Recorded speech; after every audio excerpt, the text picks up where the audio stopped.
Good evening and welcome everyone to HogvilleNET YouTube Live, Hogville Hoops Live, and it's a post game. It's the first time we've been live in a while, and what a night it was. The Arkansas Razorbacks' first exhibition game of the season, 2025-26. You got one more in 3 days on the road against Memphis, but tonight, Cincinnati coming off that big upset win, 198 over 7th-ranked Michigan. Arkansas, this was a no-doubter almost from the beginning.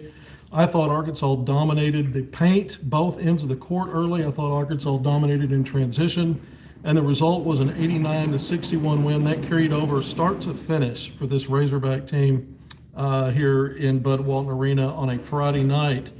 Charity exhibition game, yes, doesn't matter. Again, Cincinnati, don't forget, built an 18-point halftime lead on the road at Michigan, 7th-ranked team just a few days ago, held on for a 2-point win, 198. This was never in doubt. Arkansas gets a lob pass for its first bucket from Darius Acuff, throwing opposite side, basically, from the top to a rolling Trevor Brazil. It was the first, and it was 2-0. It was the first of 12 dunks on the night for the Razorbacks. It seemed like Billy Richmond had half of those. We had 5 players in double figures, led by the 2 freshman guards. So many different storylines and things that stood out to me tonight.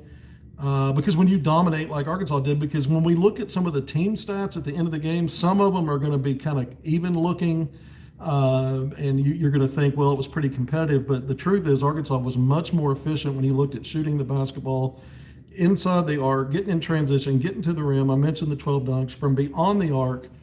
Free throw line, both teams weren't earth-shattering there, but Arkansas just so much more efficient offensively, and I thought Arkansas defensively was a big reason why Cincinnati struggled tonight. This was a team that shot 39% from 3, making 12 triples against Michigan. Tonight, Arkansas's defense held Cincinnati to 9 of 36, so just a little better than 25% there. And that's what the shooting percentage in the first half was as well, so Arkansas was consistent in both halves defensively. Offensively, this is a game Arkansas could have easily, in my opinion, scored 100 points. And if they'd made a few more free throws, they would have been knocking on the door there. But again, 89-61, it was dominating. Arkansas jumped out to an early 16-5 lead, so a double-digit lead. They had a few 11-point leads, and then they expanded that late in the first half to 20, and actually carried a 20-point lead into the break, 48-28. And then they just grew that. They started a different lineup in the second half. What have I been preaching forever? If you watch my episodes, and I know you do, I say all the time, 1 through 8, Arkansas has starter value that you could plug and play as starters, the top 8 players on this team, just about anywhere in the country, including the SEC, which is considered the big bad conference in college basketball now. And Calipari has that same confidence because he had a first 5 that started the game, and it's the one I projected would, one of my more recent HogvilleNET Hoops episodes, we said that it would be Darius Acuff Jr., DJ Wagner, Carter Knox, Trevor Brazil, and I was giving the nod to the defense, Nick Pringle at the 5 over Malik Ewan, who's more of the offensive guy at that 5 spot. And sure enough, that first 5 is what I thought it would be. And then to start the second half, yeah, you had a 20-point lead. Calipari turns to Malik Thomas, Billy Richmond III, and Malik Ewan, and Trevor Brazil and DJ Wagner. So you saw Carter Knox playing off the bench in the second half, Darius Acuff Jr. playing off the bench in the second half, and Nick Pringle playing off the bench in the second half. But those are your top 8 guys, and I've said forever, these 8, not only starter value, but they're the ones game in, game out. You know they're going to have a big minute role, big impact, and then Arkansas can get to 9 with Isaiah Sealy, and that's what they did tonight. If you look at the first 37 and a half minutes of the game, when it was out of hand by the time they really cleared the bench and brought in the extra guys, the others, we'll call them, Malik Sealy, the true freshman from Springdale, had played as the 9th man off the bench in both halves, first and second half, so he got some run in there.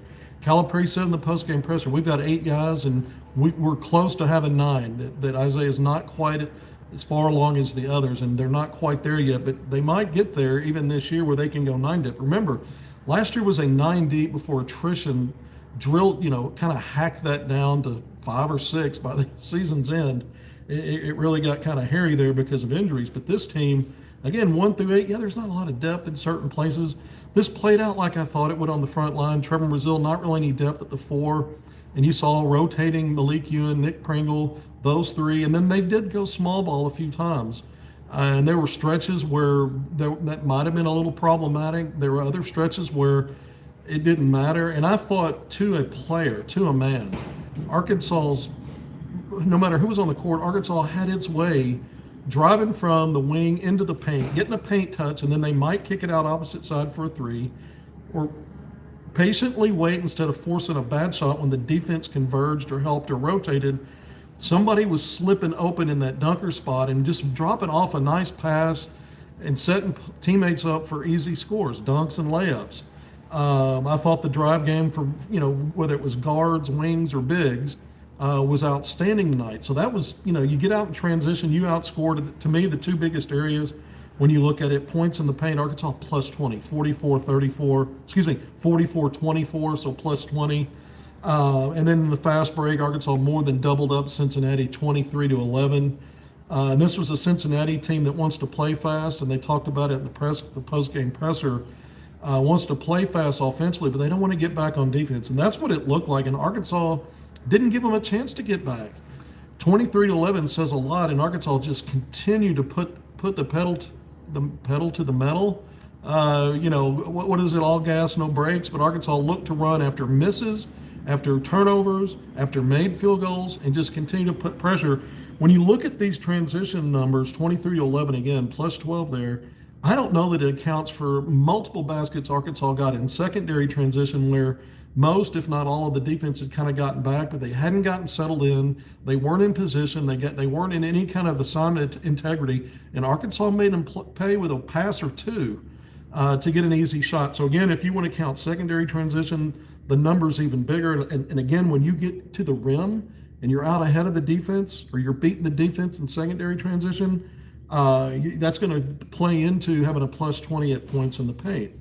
You really, from Trevor Brazile tonight, I thought was Arkansas's best front court player overall. When you looked at his game, he started off really strong, had 8 quick points, finished with 15. Brazile also had 5 rebounds, 3 assists, 3 block shots. He had half of Arkansas's 6 blocks. We've had question marks about the rim protection, but TV's a guy we know can do it. Only 1 turnover and played 24 minutes, a box score plus 17. But I was really, really impressed with the true freshman guards. They played with fearlessness. They played with physicality. They played with smarts. They attacked. They were better defensively than I thought they might be this early in an exhibition game. I thought both of them had their moments defensively. And they were efficient. Malik Thomas, playing off the bench in the first half, started the second half, 18 points, 7 of 12 from the field, 3 of 6 from three, and he hit a couple of those threes in that second half when Arkansas had another spurt that really just made this impossible for Cincinnati to find a way to claw back in. After down 20 at halftime, Arkansas kind of opened it up to 35 a couple of times there, and Leak had a big part in that. But 7 of 12 from the field, 3 of 6 from three, made his only free throw attempt. Ended up being an and one play. 7 big rebounds. I think that led Arkansas tonight. For Malik Thomas, we said he is a strong rebounding guard. We've talked about it a lot at 6'5", 3 assists. That was good. 1 steal, a couple of turnovers. Okay, 27 minutes. So he, I think he led the backcourt players actually in minutes played tonight. They look too good to be true. Yeah, let's say one thing. Yeah, Acuff is going to be big time. Malik Thomas has a chance. Both of them. I mean, Darius Acuff, your second leading scorer tonight, 17 points, efficient, 7-11 from the field, 2 of 4 from three. Only 1 of 3 at the free throw line. If you want to complain about something there with Darius Acuff Jr., would be the free throw line. Everything else, 4 rebounds, led the team with 4 assists. He had a steal, a couple of turnovers. Box plus 29. That was second best on the team in his 24 minutes. But before we get into some of the other player stats and some of the talking points from a team standpoint tonight, let's point out the fact that if you look at home exhibition games now 3 years in a row, Arkansas's look like a team on a mission. And we know what's played out in back-to-back seasons after that. Of course, last year, you fix everything at the end of the season with a Sweet 16 run, damn near an Elite 8. The year before, you had a losing record after beating Purdue, which ended up going to the championship game. And it was a team in preseason everybody knew was Final Four worthy. Last year, number one preseason Kansas. Kansas wasn't that good, but still an NCAA tournament team that Arkansas beat again. But there were a lot of struggles after exhibition wins. Arkansas might struggle Monday on the road at Memphis. Calipari warned against that in the post-game presser, and said, look, this is a team that's going to be very aggressive. They jump and trap, and they try to force you into mistakes, turnovers. And he says they play that sort of that energy, that energized style, so that it helps them play hard and maintain a hard-nosed brand of basketball, and they'll be on their home court. You know how basketball is. You can't take this, and we just talked about it. We know what happens with exhibition games, and it's one performance, but man, there's not much to complain about here. There's really not. I mean, I looked at this. I was really surprised at how dominant Arkansas was inside and out. Inside and out almost from the beginning. Cincinnati shook free for a few threes here and there. They had back-to-back threes in the first half, and they cut a 12-point lead in half down to 6. Then Arkansas went back on another run and actually expanded the lead to 20. Didn't matter. I thought the freshmen played with a lot of, again, aggressiveness, good pace, and whether it's, and I said this the other day, whether it's backcourt, wings, or front court, there's a playing with force element to this team. And we went through some of the individual stats. I thought Carter Knox, with his 13 points, once again just looked really good, efficient, 5 of 8 from the field, including 2 of 3 from 3. Made his only free throw attempt, 4 rebounds, a couple assists, a steal. He did have a couple of turnovers. A box 31, led the team, box score plus 31 in 25 minutes. Billy Richmond III, 4 of 5 from the field, 2 of 2. He was the 5th and final Hog in double figures, 10 points. Seemed like everything he got was a dunk, probably was.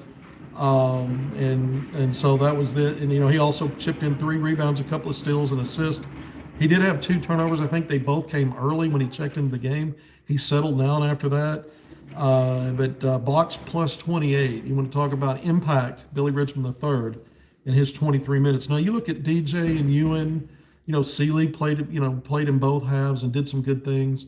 But when you look at those 3 guys, and Nick Pringle did some good stuff. He's not a guy that you expect a whole lot out of offensively necessarily. He had a really nice spin move early in the game when Arkansas jumped out 16-5 and finished off the glass. I thought that was nice. I thought Ewan struggled offensively tonight. He looked a bit, the pace of the game looked a little bit fast for him. And I thought I think he was just off tonight. He didn't shoot well, 1 of 5 from the field. He did step the line and make 3 of 4. He started the second half, and when Arkansas made that next run, he did start collecting some defensive rebounds. So there were good things. DJ played a good floor game. It just wasn't a statistical night for him. He made 1 field goal. I think took only 2 or 3 shot attempts. Had a 3-point shot rim out on him on a catch and shoot opportunity. But man, I mean, you look at Malik Thomas, 3 of 6 from 3. Darius Acup Jr., 2 of 4. Those guys were 5 of 10. 5 of 10. So they made more than half of Arkansas's 8 3-pointers. Arkansas, if you looked at the first half shooting, overall and outside the arc, it's almost a mirror of how the team finished the game. So in both halves, it was consistent. There was no outlier. But Arkansas shoots 53.2% from the field for the game. It was 53.1 at halftime. 33 of 62 overall. Arkansas finishes 8 of 20, 40% from 3. If that's the way this team's going to shoot again, we're not predicting it. We don't know moving forward what's going to happen.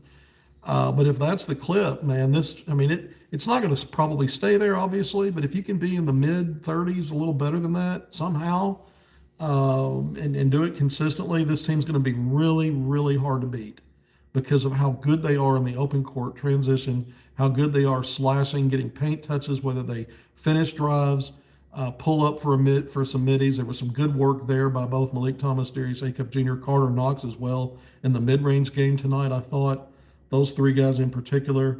But if you've got that 3 ball clicking, this team's going to be so hard to beat. Took 25 free throw attempts, only made 15, 60%. You're going to have to do better than that, but I like the volume. When you're driving into the paint and you're dominating plus 20 in there and you're getting out in transition, you need to be getting the other team. You've got them in a helpless situation. They're going to have to foul you some if they want to slow you down, and then you got to go cash in. You got to make the free throws. So as good as Arkansas was, there are some areas you can point to. Arkansas won the turnover battle tonight, 14-13, plus one there. It was identical points off turnovers, 14-13, plus one Arkansas. Offensive rebounds, we know Arkansas struggled last year on the defensive glass at times, keeping teams from getting on the offensive glass. That was a problem area tonight. It was an area that Cincinnati exposed with Michigan last week or a few days ago, and it was another problem tonight. Cincy +8 on the offensive glass, 15-7. Second chance points, Cincy +10, 15-5. So 3-1 there against Arkansas. In a game that you're winning by 30+ points and you end up winning it by nearly 30-28 in the end, academic, you can look at these things and say, well, stats sometimes don't really tell a story. Arkansas was so efficient on the offensive end, they didn't need offensive rebound a whole lot. And Cincinnati missed so many shots. A lot of them were long threes coming out, and they got those and got some second chance opportunities. Bench scoring, Cincinnati 38-37, +1 there. Points in the paint, again, Arkansas +20. To me, that in transition were stories of the game. 44-24 paint, 23-11 fast break scoring. Arkansas had 6 blocks. Again, we've questioned rim protection for this team. TB had 3 of them. He blocked a shot on a 3-point attempt, I believe, or a deep 2-point shot on the baseline in the first half. Ends up with 3 blocks total. I think a Cincinnati big in the second half. Was it the second half? Yeah. Tried to work him right in front of the rim, and TB stood his ground, went up, rose up, and blocked the shot. Right point blank at the rim. I like seeing that from Trevor Brazil. Arkansas won the steals by +1, 9-8. +1 in turnovers, +1 in the steal department. So it was really close there. Assists, Arkansas had 17 on those 33 made field goals. So assist just a little better than an assist for every two field goal makes. 15 assists for Cincinnati. Arkansas, I said, dominated from the outset. Arkansas led for 38.5 minutes in this game. That means a minute and a half of the game, it was either tied or, I don't remember a time that Cincinnati had a lead other than they hit a 3 when Arkansas was up 2-0. So I guess somewhere in there, that's where some of that time elapsed. But Arkansas dominated after those early couple of baskets. And again, statistically, for some of the guys, I'm not concerned about it. I'm really not. I think, again, when you look at DJ Wagner, Malik Ewan, Nick Pringle, and even Isaiah Seeley, who didn't play as many minutes as some of the other guys until late when it was decided and Arkansas cleared the bench. But I think those guys are going to be just fine. I really don't have concerns. I thought Arkansas did a great job of attacking offensively, whether transition or half court in the first half, and they just carried that through the game. I thought they were consistent defensively in this game. You're not going to be perfect, but I thought, and there were a few busts, but not many. And Arkansas had hands and faces. They were getting deflections. They were challenging shots, contesting everything. And Arkansas was just, to me, even though there was some length and height with guys like Baba Miller, Mustafa Tim, even Sean Abayev, who had an awful night, really struggled in this game. And he's a guy that, came in as one of the top, true freshmen in the country. And he's 6'7", 6'8". So there's good size there. I just think Arkansas was quicker, faster, more athletic, stronger, just about from A to Z, and then just imposed its will. And that's what you have to do. That's what you have to do.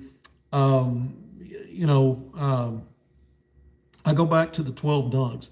I really think, and we've seen some teams at Arkansas that have had multiple players that can get to the rim and finish and make their way into that Sports Center top 10. This team has a chance to be the all-time best dunking team in Arkansas. I really believe that. You say, well, what does that matter? It matters. When you're dunking, you're breaking the will of the other team, because usually you've either ran past them, run through them, or playing above them. And that's hard to deal with. Just like we talk about a team that can, keep things, keep you honest from the 3-point line. The more you're able to attack, the more you're able to get to that rim. It's demoralizing. And then you make a statement by doing that. So I think Arkansas has got multiple ways it can win games. But if this team shoots 40%, they're not going to do that every night out. But I mean, again, if on the season when it matters, if they get to 35 or above, I just think this is an awfully dangerous team. And if they can Even if it's at 34 to 35 and settles somewhere in there, it's the same issue that opponents are going to have if they can be that efficient. Again, I look at a guy like Malik Thomas, and Calipari said that the true freshman's really learning to minimize the dribbling, get to his spots, play with confidence, take the shot that's there, and not try to overthink it and overdo it. And there were a couple of times that Leak bailed himself out where I thought he was about to over dribble, or maybe took one more than I thought he needed because there was a shot there. One of those was his second bucket. He kind of faded to the left, drifting on a 14, 15 footer. Nothing but net. Fading away from the basket. It was an odd, awkward angle. He's known for that kind of stuff, and you kind of want to get that out of his system, but he made those kind of shots tonight. He got out in transition, went coast to coast for his first bucket after checking into the game fairly early, and the ball got disrupted. I thought it might end up being a turnover. He gathered it back, ended up confidently finishing off the glass from about 8 feet. It wasn't exactly a layup. Darius A. Cup Jr., when he put his head down and got his shoulder inside his man, drove at will, got some really good finishing angles. He had a nice play in transition where he crossed over a defender and then crossed over again to move away from the defense, drove down the paint and dunked it. We talk about the dunks. DAJ got into the act tonight. Isaiah Sealy, I thought, did some really good things. When you look at that 6'7", he's got big bounce. When he's got the ball in his hands, he's got confidence in how he attacks. He got into the paint. He drove to the basket. He did some really good things. If I feel like if there was one guy, again, if I were pointing out one that I thought probably struggled tonight, and probably the only one really was Malik Ewan. I think, and again, it's a one-off. I think this guy's got a lot that he brings to the table offensively, and I think Arkansas is going to benefit from that. Moving forward, at 28-point win, 89-61 over Cincinnati. Remember, we don't know how good this team's going to be, Cincinnati. One of the bottom tier teams in the Big 12 last year, but go on the road and beat a number 7 team. Yeah, Michigan wasn't at full strength, but they got a lot of dudes, and they had a lot of their veteran guys. They had Yaxel Lindenborg going off for 31 and 12. I mean, they had, and they made a comeback in that game. It still lost it, and then Arkansas makes this team at times just look like a mid-major level quality relative to what Arkansas has. And it wasn't just about the talent. It wasn't just about all the things I talked about where it was big advantage Arkansas: athleticism, strength, bully ball elements, just shutting things down defensively most of the game. It wasn't just all of that. It was that Arkansas had a game plan after studying up on this team to how it can best attack and win, and it executed. Doesn't matter if you have the advantages in all these areas. If you don't go out and execute, you don't play with confidence, with belief, with buy-in, all those things. It sounds dorky to bring that stuff up and say, oh, they played with heart, or they, but all that matters. They looked like they were all in the same playbook in terms of what the assignment was. And that is key. I don't care how much talent you have, how much versatility you have, all those other bells and whistles. You got to be on the same page and come in, and for a game one, after playing just each other, dominated, again, a team that was coming off an exhibition game win. So again, there's the key word, exhibition. We can stop right now. We're nearly 24 minutes in. I'm going to wrap it up at 25. Very impressed tonight, but it's an exhibition game. And again, recent history tells us we can't bank a whole lot. I think one thing we can bank, and a couple of things I was wondering about, was what kind of confidence level would Malik Thomas and Darius A. Cup Jr. play with when the lights were on, butts in seats, somebody else, and they brought it, man. They brought it. I think the veteran guys, with the retention Arkansas has, the 4 that are back, the 2 out of the portal, Ewan and Pringle, I just don't have a lot of concerns there. I know the talent level of Malik Thomas and Darius A. Cup Jr. I want to see how it translates early, mid-season, late. Is there a wall? Is there struggle points? We're just one exhibition game in. I want to remind everybody, not to be a Debbie Downer, but last year, exhibition game 1, Bud Walton Arena, I think you beat number 1 Kansas by 16 points. Each team had some key guys out. But DJ Wagner and Boogie Fland each scored over 20 points in that game, and kind of were the leaders of that win. And you never saw those two really click like that ever again. I think the Michigan game in New York City was the exception. And they did. In Arkansas, that was their only quality win, the Razorbacks in non-conference play. And then you went 0-5 in league play, and by that time you had to shut Boogie Flying down. So we never saw those guys really click except against Kansas in exhibition play and one time in non-conference. So I just say that, let's pump the brakes a little bit, but if you're not excited like I am, I was blown away by this performance. I really was. Nothing's perfect in any sport, but man, there wasn't a whole lot to gripe about here. Even some of these statistical draws, they didn't matter. Arkansas played with a big lead throughout. The rest of the stuff is academic. Arkansas made a statement early, often, and then in the end. And it was a big win. Again, 35 points. I think the last time they were up 35, it was like 82-47. Is my math right? You had 5 to 47 is 52. 52 from 82 is 30. Yeah, 82-47, I think, was the last 35-point lead. It was just, again, sheer dominance. All right, I want to thank everybody for joining me tonight on HogvilleNET Hoops Live. It's my postgame. Number 14, Arkansas 89, Cincinnati 61. The Razorbacks on the road in 2 days. I guess Monday, October 27th, road game, another charity exhibition benefiting St. Jude's. That's against the Memphis Tigers. Calipari said tonight in the postgame presser that he'll have 40 former players in for whatever celebrations they have lined up for the weekend when they get there. And I'm almost getting out of here without mentioning the recruiting part of it. Baba Aladat, class of 2026 5-star. We've talked so much about it in every episode leading up to today. I almost left it out of there. I tweeted out some videos when he came in pregame, walking through with Ronnie Brewer, like that's how it rolls. And we've said now that we think not only is Arkansas on the lead, I've got a source that says Arkansas, in addition to what I was already thinking, this is Calipari's if he wants him, a source that just recently, and we talked about it with Intel in the last couple of days, says Arkansas is the leader, clear leader. The dads told me not sure if they're going to sign early or wait till the spring, but because it's not definitive, and if Arkansas is the leader and has all this momentum, and you have a great performance like you saw tonight, and you see everybody 1 through 8 in the top rotation eating at some point tonight and pitching into this effort, you got to be excited as a recruit. Arkansas had an unofficial visitor in as well. Class of 2027, Davion Thompson, a 6'3" guard, plays just down the street at Branson, Missouri at Link Academy. Everybody knows that that's a basketball factory now. Top 20 rated 5-star guard in the house tonight. Also got video with him sitting next to Baba pregame on the bench in the bench area while Arkansas was going through pregame warm-ups. So that content is also posted to my Twitter page.